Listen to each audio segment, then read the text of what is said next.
আসসালামু আলাইকুম। ভালো আছেন? আমি কি আপনাদের কিছু কইছি? ভয় পান কেন? শোনেন না, আমি কিছু বলবো না। শোনেন, আমি আপনার কিছু বলছি। ভয় পান কেন? আপনি ভয় পাচ্ছেন কেন? আপনাকে অনেক সুন্দর লাগতেছে। হ্যাঁ বলবো যে শোনেন না, অনেক মেয়েরা তো অনেক বাজে ভাবে বের হয়, কিন্তু সে অনেক সুন্দর ভাবে বের হইছে।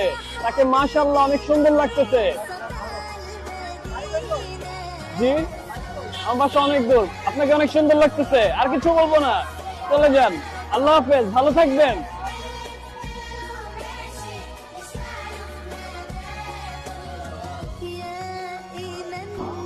ওনাকে অনেক সুন্দর লাগতেছে না? অনেক মাইয়েরা বেহার হবে বের হয়।